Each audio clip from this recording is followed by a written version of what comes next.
तो चलिए वेक्टर का 5वां क्वेश्चन डिस्कस करते हैं। यहाँ पे हमें पूछा हुआ है find the subtraction of vector A and B as shown in the figure and also find the direction of subtraction of vector given A is equal to 4 unit and B is equal to 3 unit.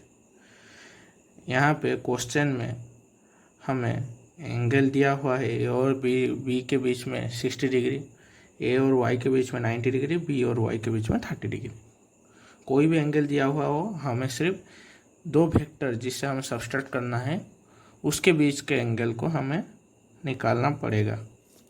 तो vector subtraction का एक concept ये भी देख लेते हैं कि ये parallelogram law of vectors addition की तरह भी किया जा सकता है, जहाँ पे हम एक रिजल्टेंट आर वेक्टर लें तो आर वेक्टर को ए वेक्टर माइनस बी वेक्टर के रूप में लिख सकते हैं, और इसे इस तरीके से भी लिख सकते हैं ए वेक्टर प्लस माइनस और बी वेक्टर। यहाँ पे माइनस साइन वेक्टर का के साइन उसके डायरेक्शन को डिसाइड करता है। पॉजिटिव साइन अगर वेक्टर की एक दिशा में होगा तो नेगेटिव साइन उस वेक्टर से ठीक 180 डिग्री पे होगा, और ये बोल सकते हैं कि ऑपोजिट होगा इस तरीके से।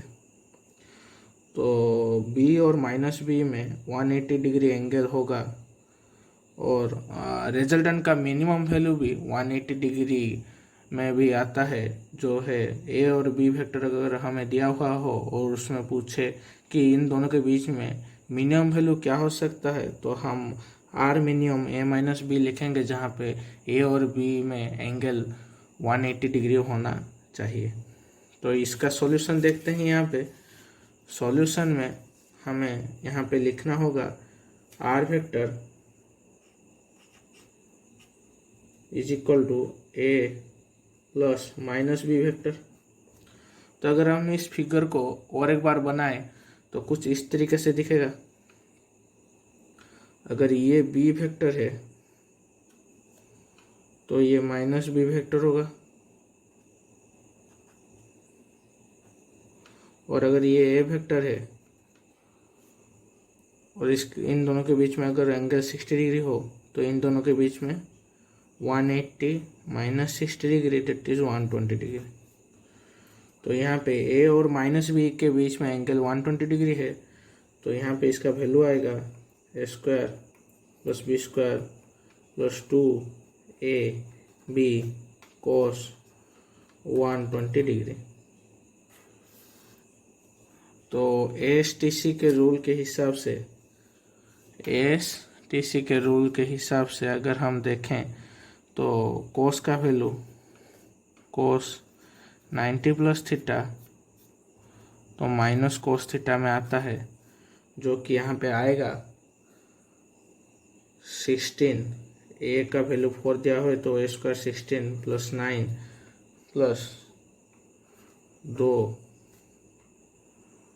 4 और 3 कोस 120 डिग्री का रूट ओवर। कोस 120 डिग्री का वैल्यू माइनस हाफ आता है, तो 16 plus 9 minus 2 4 3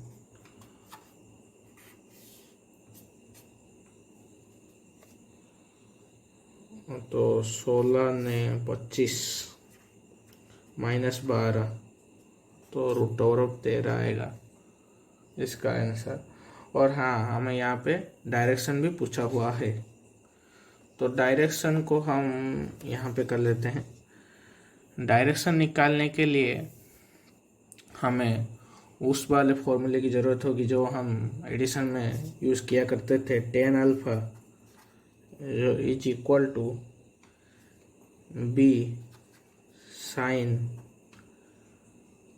theta upon A plus B cos theta. तो ये ए और बी के बीच में एंगल है, ए और माइनस बी के बीच में एंगल होगा। अगर ए एंड बी के बीच में एंगल थीटा हो तो ए एंड माइनस बी के बीच में एंगल 180 माइनस थीटा। तो ये इसको यहाँ पे पुट करें तो B sine 180 degree minus theta by A plus B cos 180 degree minus theta. तो इसका आखिर में आएगा B sine theta A minus B cos theta, यहाँ पे थीटा ए और बी के बीच में एंगल माना जाएगा, क्योंकि हमें थीटा का वैल्यू पुट करना है। 180 माइनस थीटा का वैल्यू हम बाहर ले चुके हैं। और ये भी पता होगा आप लोगों को कि sine 180 degree minus theta sine theta, cos 180 degree minus theta minus cos theta.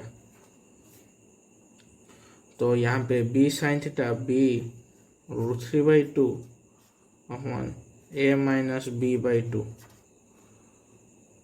जहाँ पे theta is equal to 60 degree. तो यहाँ पे वैल्यू आएगा हमारा 1.04, जो कि है वैल्यू tan अल्फा का। tan alpha is equal to 1.04, तो अल्फा आएगा tan inverse 1.04 that is 46.1 degree. Thank you.